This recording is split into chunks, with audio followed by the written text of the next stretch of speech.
નમસ્કાર મિત્રો,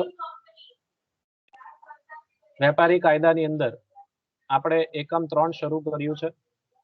ભારતીય કરાર ધારો 1872 અને આપણે મિત્રો હાલ વિશિષ્ટ કરારની ચર્ચા કરીએ છીએ. તેનો પ્રથમ ચેપ્ટર જે છે આ યુનિટ 3 નો પ્રથમ ચેપ્ટર છે ક્ષતિપૂર્તિ અને જામીનગીરીના કરારો, જેમાં પાછલા સેશનમાં આપણે બે ટોપિક કવર કર્યા હતા. આજે એ બે ટોપિક એમ સમજી લઈએ કે ભેગા કરીએ છીએ એમ ગણી લઈએ આપણે, કારણ કે આજનો પ્રશ્ન ખૂબ અગત્યનો પ્રશ્ન છે. ફાઇનલ પોઈન્ટ ઓફ વ્યૂ થી વેરી ઇમ્પોર્ટન્ટ ટોપિક. ઘણી વાર આ પ્રશ્ન પૂછાયો છે, એટલે આની તૈયારી તમારે કરવાની જ છે. ક્ષતિપૂર્તિ અને જામીનગીરીના કરાર વચ્ચેનો તફાવત સ્પષ્ટ કરો. ક્ષતિપૂર્તિ અને જામીનગીરીના કરારો વચ્ચેનો તફાવત સ્પષ્ટ કરો. તો જઈએ, પહેલા સેશનમાં આપણે એની વ્યાખ્યાઓ સમજી ગયા હતા. એ જ વ્યાખ્યાઓને હવે આપણે અર્થમાં પરિવર્તિત કરી દીધા છે. તફાવતમાં તમારે અર્થ લખવો જોઈએ, હું એવું માનું છું. એટલે અર્થ લખીએ થોડું ઘણું આમ તેમ થાય વાક્ય રચનામાં, અથવા કોઈક શબ્દ આમ તેમ તો થોડી તકલીફ ઓછી થાય, કારણ કે વ્યાખ્યા લખીએ તો ડેટો લખવી પડે, સેમ ટુ સેમ. અર્થ હોય તો થોડું ઘણું તમે શબ્દોમાં ફેરફાર કર્યા હોય, પોતાના આધારે લખ્યા હોય તો થોડું ઘણું ચાલી જાય, પણ અર્થ સાચો નીકળવો જોઈએ, ખોટો અર્થ નીકળવો જોઈએ નહીં, એની કાળજી આપણે રાખવાની છે. તો ચાલો મિત્રો, હવે સમજીએ ક્ષતિપૂર્તિનો કરાર અને જામીનગીરીના કરાર વચ્ચેનો સ્પષ્ટ તફાવત કેવો છે. તો જોઈએ ક્ષતિપૂર્તિનો કરાર. જે કરારમાં એક વ્યક્તિ બીજી વ્યક્તિને પોતાના અથવા ત્રાહિત વ્યક્તિના વર્તન પેટે થતું નુકસાન ભરપાઈ કરવાનું વચન આપે છે, તેને ક્ષતિપૂર્તિ કરાર કહેવાય છે. ક્ષતિપૂર્તિનું બીજું નામ છે નુકસાન વળતરનો કરાર. પ્રોમિસીને જે નુકસાન થતો હોય તે નુકસાનનું ભરપાઈ કરવા માટે પ્રોમિસર વચન આપે છે. હવે આ નુકસાન કોના થકી થઈ શકે છે? તો પોતે પ્રોમિસરના થકી નુકસાન થયું હોય, અથવા કોઈ થર્ડ પાર્ટીના વર્તનના આધારે નુકસાન થયું. તો જો કોઈ પણ પક્ષકાર તરફથી નુકસાન થયું, કોઈ પણ પક્ષકાર એટલે કોઈ પણ વ્યક્તિમાં કોણ આવે છે? પ્રોમિસર અથવા થર્ડ પાર્ટી. આ બેમાંથી કોઈ પણ પક્ષકાર હોઈ શકે. એના થકી જો કોઈ નુકસાન થયું હોય, એના વર્તનથી કોઈ નુકસાન થયું હોય, તો તેની ભરપાઈ કરી આપવાનું વચન પ્રોમિસર પોતે પ્રોમિસીને આપે છે. તેને ક્ષતિપૂર્તિનો કરાર કહેવાય છે. આવા પ્રકારના કરાર નોર્મલી ઇન્સ્યોરન્સ કોન્ટ્રાક્ટ સાથે સંકળાયેલા હોય છે. ને ઇન્સ્યોરન્સ કોન્ટ્રાક્ટની અંદર વિષય વસ્તુ મિલકત હોય છે. મિલકત. લાઈફ ઇન્સ્યોરન્સ આની અંદર કવર નહીં થાય. આની અંદર કયા પ્રકારના ઇન્સ્યોરન્સ હોઈ શકે છે? નોન લાઈફ ઇન્સ્યોરન્સ, એટલે કે જીવન વીમા સિવાયના બધા જ વીમાઓ આની અંદર સમાવેશ થઈ જાય છે. એટલે જ્યાં નુકસાનની ગણતરી તમે ઇઝીલી કરી શકો, મિલકતનો નાશ થયો હોય તો આપણે મિલકતનું મૂલ્ય ગણી શકીએ છીએ, નાણાના આધારે એની રકમ આપણે ગણી શકીએ, એનું મૂલ્ય આપણે ગણી શકીએ છીએ કે કેટલા લાખનું કે કેટલા કરોડનું નુકસાન થયું, તો એની ભરપાઈ આપણે કરી શકીએ છીએ. પણ લાઈફ ઇન્સ્યોરન્સની અંદર એ નક્કી કરવું કે મિસ્ટર એક્સ 50 લાખનો, મિસ્ટર વાય 1 કરોડનો, એ નક્કી કરવું કઠિન કામ છે. આપણે રેન્ડમલી લાઈફ ઇન્સ્યોરન્સની અંદર રકમ નક્કી કરતા હોય છે. લાઈફ ઇન્સ્યોરન્સમાં હું વધારે ચર્ચા નથી કરતો, કારણ કે એનું અહીંયા મહત્વ નથી. મિલકતનો જે ઇન્સ્યોરન્સ હોય છે, વીમો હોય છે, તેનું ઉદાહરણ તમે અહીં લખ્યું. આપણે જામીનગીરીનો કરાર જોઈએ. જ્યારે જામીન લેણદારને એવું વચન આપે છે કે મુખ્ય દેવાદાર તેની જવાબદારી અદા કરવામાં કસૂર કરશે, તો પોતે તે જવાબદારી અદા કરશે. તેને જામીનગીરીનો કરાર કહેવાય છે. દેવાદારે વચન આપ્યું હોય લેણદારને, માની લો દેવાદારે કોઈક રકમ ઉછીની લીધી હોય લેણદાર પાસેથી, તો મુખ્ય જવાબદારી દેવાદારની આવે લેણદારની રકમ પરત કરવા. પણ જો દેવાદાર કસૂર કરે, તો દેવાદારે રકમ ન ચૂકવે, તો પછી બલીનો બકરો આવે, એટલે કે જામીન આવે. જામીન જ્યારે વચન આપે લેણદારને કે જો દેવાદાર નહીં ચૂકવે તો હું ચૂકવી દઈશ, તો આવા સ્વરૂપના કરારને આપણે જામીનગીરીનો કરાર કહી શકીએ છીએ. બહુ સરસ છે, ચર્ચા કરી હતી આગળ. ઉદ્દેશ પર આવીએ મિત્રો. ઉદ્દેશ શું હોઈ શકે ક્ષતિપૂર્તિના કરારની અંદર? કયા પ્રકારનો ઉદ્દેશ હોઈ શકે છે? તો ક્ષતિપૂર્તિના કરારમાં એક વ્યક્તિ બીજી વ્યક્તિને અમુક નુકસાનમાંથી બચાવવા વચન આપે છે. અમુક નુકસાનમાંથી બચાવવાનું વચન આપે છે.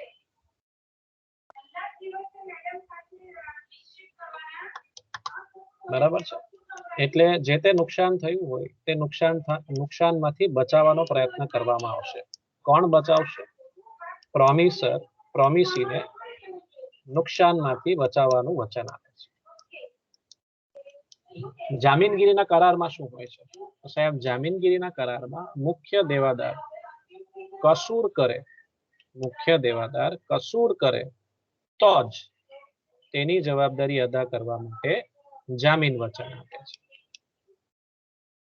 ક્ષતિપૂર્તિના કરારમાં એક વ્યક્તિ બીજી વ્યક્તિને અમુક નુકસાનમાંથી બચાવવા વચન આપે છે. નુકસાન થશે તો એને નુકસાનમાંથી બચાવવા માટેનું વચન છે. નુકસાન થાય તો, નુકસાન ન પણ થાય. એટલે ઉદ્દેશ શું છે કે એક વ્યક્તિને નુકસાન થાય અને એ સહન કરવાનો આવે તો આપણે એને નુકસાનમાંથી બચાવી લેવાનો છે. પ્રોમિસર પ્રોમિસીને નુકસાનમાંથી બચાવશે. પ્રોમિસીએ ઇન્સ્યોરન્સ લીધું હોય પ્રોપર્ટીનું, ફેક્ટરી હોય ને ફેક્ટરીનો ઇન્સ્યોરન્સ લીધું હોય ને ફેક્ટરીમાં જો આગ લાગી હોય તો એ નુકસાનમાંથી બચાવવાની જવાબદારી કોની? પ્રોમિસર. પ્રોમિસર એટલે અહીંયા કોણ? Insurance company. એને બચાવશે. ઇન્વેસ્ટિગેશન કર્યા પછી, હકીકતની ખોજ કર્યા પછી કે ભાઈ જે આગ લાગી હતી તે કુદરતી હતી કે પછી જાણી જોઈને આગ લગાવવામાં આવી હતી વગેરે વગેરે. ઇન્વેસ્ટિગેશન કર્યા પછી જો સાચી હકીકત હશે કે ભાઈ કુદરતી રીતે અચાનકથી આગ લાગી, કંઈક શોર્ટ સર્કિટ થયું ને પછી આગ લાગી એવું સાબિત થાય તો પછી તો વાંધો છે જ, નુકસાનમાંથી બચાવી શકાય છે. પણ જો માનવ સહિત કોઈ ઘટના ઘટાડવામાં આવી હોય, એટલે જાતે જાણી જોઈને કંઈક આગ લગાડવાની યોજના કરી હોય અને એમાંથી જો નુકસાન થતું હોય તો એમાંથી પછી insurance company normally claim accept નહીં કરે તમારો. જામીનગીરીના કરારમાં તો ખૂબ સરળ છે. મુખ્ય દેવાદાર કસૂર કરે તો જ જામીન એ જવાબદારીની અદા કરવાની છે.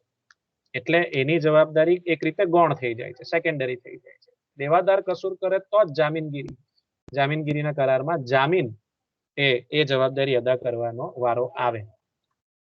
જેમ ક્રિકેટની અંદર હોય, પહેલો ખેલાડી આઉટ થાય તો જ બીજાનો વારો આવે. એ આઉટ થાય તો જો દેવાદાર આઉટ થાય એટલે કે કસૂર થાય, કસૂર કરે, રકમ ન ચૂકવે તો જ જામીનનો વારો આવે. કલમ પર જઈએ. કલમ યાદ હોય મિત્રો તો જ એક્ઝામમાં લખવી, ખોટી કલમ લખવી નહીં. ને ધારા પણ તમને યાદ હોય તો જ લખવી, બીજી આડી તેડી ધારા લખવી નહીં. ભારતીય કરાર ધારા છે આપણે જે ભણી રહ્યા છે, અમુક કંપની ધારા લખતા હોય છે એક્ઝામ, તો કાળજી રાખજો. ખોટી રીતે ખોટી રજૂઆત નહીં કરતા, નહીં તો ગેરરજૂઆત થઈ જશે. ચાલો, તો કલમ 124 માં ક્ષતિપૂર્તિના કરારની સમજણ આપવામાં આવી છે ભારતીય કરાર ધારા હેઠળ. એટલે 124 કલમ લાગુ પડે છે ક્ષતિપૂર્તિના કરારની વાત કરીએ ત્યાં. એની સમજણ એ કલમમાં આપી છે. જામીનગીરીનો કરાર કલમ 126 માં તેની સમજણ આપવામાં આવી છે ભારતીય કરાર ધારા હેઠળ. ખૂબ સરળ છે. અમુક છે જે જાતે બનાવ્યા છે, તેનો લાભ લેજો. મેં શરૂઆતમાં જ પ્રશ્ન પૂછ્યો પણ મને જે વ્યક્તિને મેં પ્રશ્ન પૂછ્યો ત્યાંથી મને એવા જવાબ આવ્યા નહીં, મળ્યા કે ભાઈ ક્ષતિપૂર્તિના કરારમાં અને જામીનગીરીના કરારમાં કદાચ ટૂંકા પ્રશ્નમાં પૂછી લે કે ભાઈ ક્ષતિપૂર્તિના કરારમાં કેટલા પક્ષકારો હોય છે ને કયા કયા હોય છે. એવી જ રીતે જામીનગીરીનું પૂછી લે કે ભાઈ જામીનગીરીના કરારમાં કેટલા પક્ષકારો હોય છે ને કયા કયા હોય છે. તો મિત્રો, પક્ષકારોની વાત કરીએ હવે. ક્ષતિપૂર્તિના કરારની અંદર તમારો જવાબ શું છે? ક્ષતિપૂર્તિના કરારમાં ફક્ત 2 જ પક્ષકારો હોય છે. હવે એના એક્ઝેક્ટ નામ છે, જો તમને યાદ રહે તો જરૂરથી જ નામ લખજો, કારણ કે આ સ્પેશિયલ કોન્ટ્રાક્ટ છે તે નામ પણ સ્પેશિયલ રાખવામાં આવ્યા છે. એક ક્ષતિપૂર્તિ આપનાર, પહેલો ખેલાડી, પહેલો પક્ષકાર કોણ? તો કે ભાઈ ક્ષતિપૂર્તિ આપનાર બીજો શબ્દ શું છે? બ્રેકેટમાં લખ્યું છે વચન આપનાર, અંગ્રેજીમાં પ્રોમિસર. જે વચન આપે છે કે ભાઈ નુકસાન થશે તો હું નુકસાન વળતર તરીકે તમને ચૂકવીશ, હું વચન આપું છું. અને ક્ષતિપૂર્તિ મેળવનાર એટલે જેને આવો વચન આપવામાં આવે છે. વચન લેનાર પ્રોમિસી અંગ્રેજીમાં, જેને નુકસાન સહન કરવાનો વારો આવે. અને જો નુકસાન સહન કરવાનો વારો આવે તો પ્રોમિસર તેને નુકસાનમાંથી ઉગારી લે છે, બચાવી લે છે, વળતર આપી સુરક્ષા કવચ મળે છે એને. એ તું ચિંતા નહીં કર, તું ખાલી પ્રીમિયમ ભર્યા કર, ઇન્સ્યોરન્સ કંપનીને પ્રીમિયમ આપતો રહે, તારી મિલકત સુરક્ષિત છે. જો કઈ હાનિ થશે મિલકતને તો અમે બેઠા છીએ. જામીનગીરીના કરારમાં શું હોય છે? જામીનગીરીના કરારમાં 3 પક્ષકારો હોય છે. એ કયા કયા? દેણદાર, મુખ્ય દેવાદાર અને જામીન. ક્રેડિટર, ડેટર અને ગેરેન્ટર. એટલા સરસ. આટલું તમારે લખો એટલે 2 માર્ક જો ટૂંકા પ્રશ્નમાં પૂછી લે. આનાથી સરળ શું હોય? પણ તમારી તૈયારી હોવી જોઈએ. તમને ખબર હોવું જોઈએ કે ભાઈ ક્ષતિપૂર્તિને કરારની અંદર 2 પક્ષકાર હોય છે અને જામીનગીરીના કરારની અંદર 3 પક્ષકાર હોય છે અને નામનો ઉલ્લેખ કરી દેવાનો કયા કયા હોય છે. સંમતિ પર આવીએ. 5મો મુદ્દો સંમતિ. કબૂલ હે. તો ક્ષતિપૂર્તિ કરારમાં જે ત્રીજી વ્યક્તિની વર્તણૂકને પરિણામે થયેલ નુકસાન ચૂકવવાનું છે તેની સંમતિની જરૂર નથી. થર્ડ પાર્ટીની સંમતિની જરૂર નથી. થર્ડ પાર્ટીના વર્તણૂકના આધારે જો કોઈ નુકસાન સહન કરવાનો વારો આવે તો એની સંમતિની જરાય જરૂર નથી. કરાર 2 પક્ષકારો વચ્ચે થાય છે, એમાં થર્ડ પાર્ટીનો કોઈ ફાળો જ નથી, કોઈ રોલ જ નથી. કયા 2 પક્ષકારો વચ્ચે કરાર થાય છે? તો કે સાહેબ પ્રોમિસર અને પ્રોમિસી. પ્રોમિસીને કંઈક નુકસાન થાય તો પ્રોમિસરે નુકસાનની ભરપાઈ કરી આપવાની છે. પછી નુકસાન પ્રોમિસર થકી થયું હોય કે થર્ડ પાર્ટી થકી થયું હોય, બેમાંથી કોઈના વર્તનના આધારે થયું હોય, વર્તણૂકના આધારે થયું હોય, તો ત્યાં થર્ડ પાર્ટીની પરમિશન લેવાની જરૂર નથી કે ભાઈ તારા થકી નુકસાન થયું છે તો શું અમે પ્રોમિસીને નુકસાન વળતર આપીએ. એવી સંમતિ થર્ડ પાર્ટી પાસે લેવાની જરૂર નથી. ઇન્સ્યોરન્સ કંપની કઈ થર્ડ પાર્ટીને પૂછવાની જ હશે કે તારા લીધે એક્સિડન્ટ થયું છે, તું કહે તો એને વળતર આપવું. એવી રીતના થર્ડ પાર્ટીની સંમતિ લેવાની જરૂર નથી. કરાર 2 પક્ષકારો વચ્ચે જ છે, પ્રોમિસર અને પ્રોમિસી. થર્ડ પાર્ટીના એના સાથે કઈ લેવા દેવા નથી. થર્ડ પાર્ટી તો અચાનકથી ટપકી જાય એટલે કે તમે માની લો વેહિકલ ઇન્સ્યોરન્સ લીધો હોય અને એક્સિડન્ટ થાય રસ્તામાં, એક્સ માની લો વાય પાસેથી ઇન્સ્યોરન્સ લે છે, એક્સ એ પ્રોમિસી છે, વાય ઇન્સ્યોરન્સ કંપની છે, પ્રોમિસર છે, અને કોઈ મિસ્ટર ઝેડ સાથે એનું એક્સિડન્ટ થાય, એક્સ નું એક્સિડન્ટ થાય ઝેડ સાથે.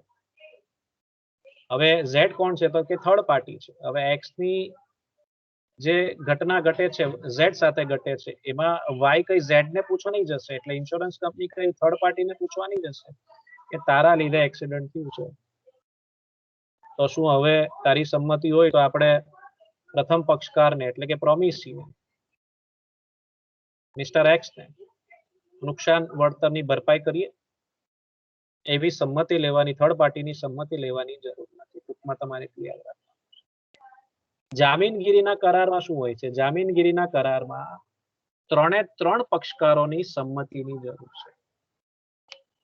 તો તમારે બીજી રીતે લખવું હોય તો આવી રીતના લખાય. ક્ષતિપૂર્તિના કરારમાં 2 પક્ષકારો એટલે પ્રોમિસર અને પ્રોમિસીની સંમતિની જરૂર હોય છે. થર્ડ પાર્ટીની સંમતિની જરૂર હોતી નથી. આવી રીતના પણ લખાય સરળ શબ્દોમાં. જ્યારે જામીનગીરીના કરારમાં 3 પક્ષકારો, લેણદાર, દેવાદાર અને જામીન, એમ 3 પક્ષકારોની સંમતિની જરૂર હોય છે. 6થા મુદ્દા પર આવીએ. કરારો. કેટલા કરારો હોય છે પહેલા તો એ આપણે જાણવું પડે. આની અંદર કે ક્ષતિપૂર્તિની અંદર કેટલા કરારો હોય? જામીનગીરીમાં શું એક જ કરાર હોય કે એક કરતા વધારે કરારો થતા હોય છે? તો સાહેબ ક્ષતિપૂર્તિની વાત કરીએ તો ક્ષતિપૂર્તિ કરારમાં એક જ કરાર છે, વચન આપનાર અને વચન લેનાર વચ્ચે. વચન આપનાર અને વચન લેનાર વચ્ચે એક જ કરાર હોય છે. એમાં થર્ડ પાર્ટી સાથે કોઈ કરાર થતો નથી, એટલે 2 કરાર 3 કરાર એવા ઘણા બધા અથવા એકથી વધુ કરારો થતા નથી. ટૂંકમાં એક જ કરાર હોય છે, પ્રોમિસર અને પ્રોમિસી વચ્ચે. પ્રોમિસર અને પ્રોમિસી વચ્ચે જામીનગીરી કરાર. જામીનગીરી કરારની અંદર મિત્રો જેમ 3 પક્ષકારો છે ટૂંકમાં, તો 3 પક્ષકારો વચ્ચે હું તો એમ કહું છું 3 કરારો હોય છે. એ કેવી રીતે? તો કે સાહેબ મુખ્ય દેવાદાર લેણદાર વચ્ચે એક કરાર હોઈ શકે, બીજો જામીન અને લેણદાર વચ્ચે, અને ત્રીજો દેવાદાર અને જામીન વચ્ચે. જેમાંથી સૌથી એમ કહેવાય ને વિચિત્ર સ્વરૂપના અથવા સૌથી મહત્વનું એમ પણ કહી શકાય છે, જામીન માટે ખૂબ મહત્વનું ત્રીજો જે સ્વરૂપ છે, મેં એટલે એને રેડ કલરનું કર્યું છે. ત્રીજો જે કરાર છે દેવાદાર અને જામીન વચ્ચેનો જે કરાર છે એ ખૂબ અગત્યનો છે. જામીન માટે તો ખૂબ જ અગત્યનો છે. આ ત્રીજો કરાર ગર્ભિત છે એમ માનવામાં આવે છે. ત્રીજો જે કરાર છે તે ગર્ભિત રીતનો કરાર છે, એટલે કે તે દ્વારા જામીનને એવો અધિકાર છે કે મુખ્ય દેવાદારની જવાબદારી જો તે અદા કરે પછી તેની પાસેથી તે વસૂલ કરી શકે છે. એટલે દેવાદાર કસૂર કરે તો જામીને ચૂકવવો પડે, તે રકમ જામીને ચૂકવવી પડે લેણદારને. જો દેવાદાર ન ચૂકવે તો શું પછી તેની વસૂલાત થઈ શકે છે? હા સાહેબ, થઈ શકે છે, કારણ કે જામીન અને દેવાદાર વચ્ચે પણ કરાર થતો હોય છે, ભલે ગર્ભિત સ્વરૂપનો હોય. તો એની અંદર જામીન પાછળથી દેવાદાર પર દાવો કરીને એ રકમની વસૂલાત કરી શકે છે, જો દેવાદાર ન ચૂકવે તો દાવો કરવાનો છે. એટલે જામીનને એ અધિકાર પણ છે, પોતાના નામે દેવાદાર પર દાવો કરીને એ રકમ વસૂલ કરી શકે છે, કારણ કે ખરેખર તો દેવાદારે જ ચૂકવવાના હતા. દેવાદારે ન ચૂકવે એટલે જામીને ચૂકવવો પડ્યો ને. એટલે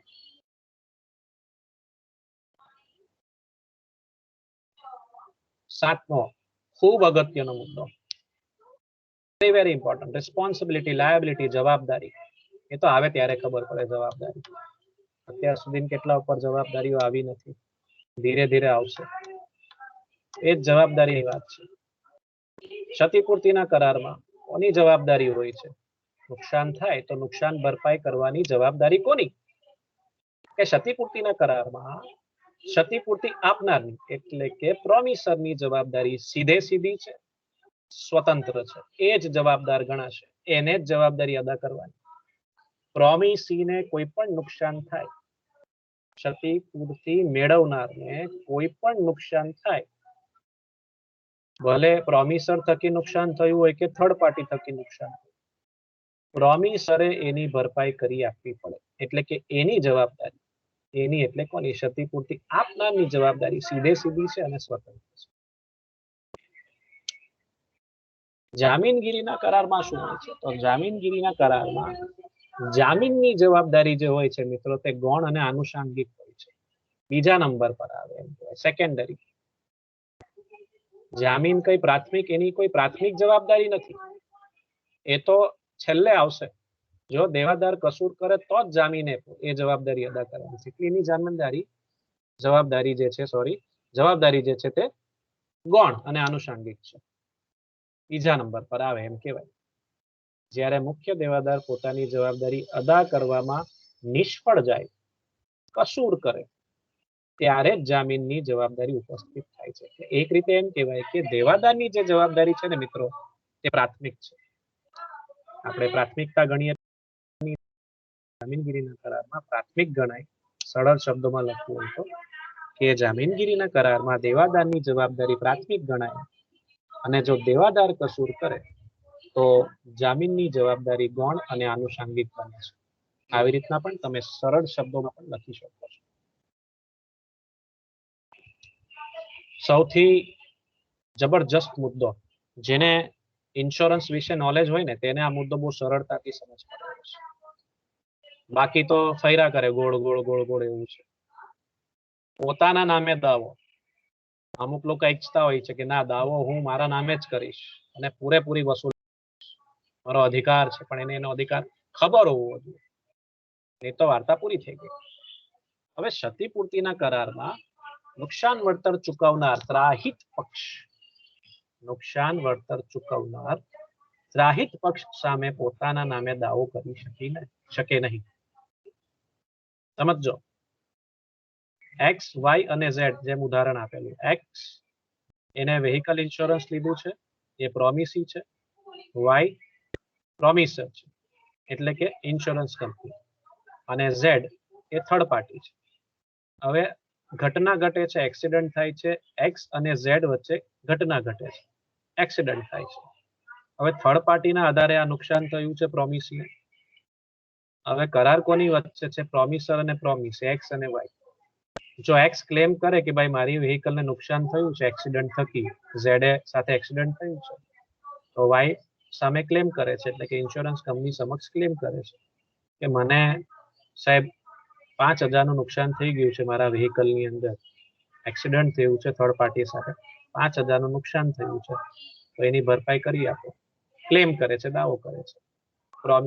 પ્રોમિસર પાસે, એક્સ વાય પાસે ક્લેમ કરે છે. વાય ઇન્વેસ્ટિગેશન કરીને કે ભાઈ કોનો વાંક હતો, શું હતું, ખરેખર એક્સિડન્ટ થયું છે કે ખોટી રીતે તેની રચના કરવામાં આવી છે, આ બધી ઇન્વેસ્ટિગેશન કર્યા પછી જો સાચું લાગશે તો ભરપાઈ કરે. હવે 5,000 ની જે ભરપાઈ માની લો ઇન્સ્યોરન્સ કંપની એક્સ ને કરી, વાય એક્સ ને કરી, એમાં વાય નો શું વાંક? વાય ને તો 5,000 ગયા કે નહીં, ઇન્સ્યોરન્સ કંપનીને તો 5,000 ગયા કે નહીં? તો શું આ 5,000 ની ઇન્સ્યોરન્સ કંપની વસૂલાત કરી શકે, પોતાના નામે દાવો કરી શકે? હું એ જ વાત કરું છું. ક્ષતિપૂર્તિના કરારમાં નુકસાન વળતર ચૂકવનાર એટલે કે ઇન્સ્યોરન્સ કંપની થર્ડ પાર્ટી સામે પોતાના નામે દાવો કરી શકે નહીં. એ થર્ડ પાર્ટી વાય જે છે ઇન્સ્યોરન્સ કંપની, એ ઝેડ ઉપર દાવો કરી શકે નહીં, પોતાના નામે દાવો કરી શકે નહીં. એક જ શરતે દાવો થઈ શકે છે, સિવાય કે નુકસાન મેળવનાર એટલે કે એક્સ કોણ? પ્રોમિસી, એની તરફેણમાં અસાઇનમેન્ટ એટલે શું? તમને જે લખવા આપ્યા તે નહીં, અહીંયા દાવો કરવાના અધિકારની ફેરબદલી કરવી. અસાઇનમેન્ટ અહીંયા શું છે? દાવો કરવાનો અધિકાર જે હોય છે તે પ્રોમિસી ઇન્સ્યોરન્સ કંપનીને આપી દે, પ્રોમિસરને આપી દે કે મારે તો દાવો નથી કરવો, તમે તો મને 5 આપી દીધા, હવે તમે જાણો ને થર્ડ પાર્ટી જાણે, તો હું મારા અધિકાર તમને આપું છું કે તમે હવે દાવો કરીને એની પાસે ભરપાઈ કરાવો. એટલે ઇન્સ્યોરન્સનો ફાયદો આપણને શું થાય છે?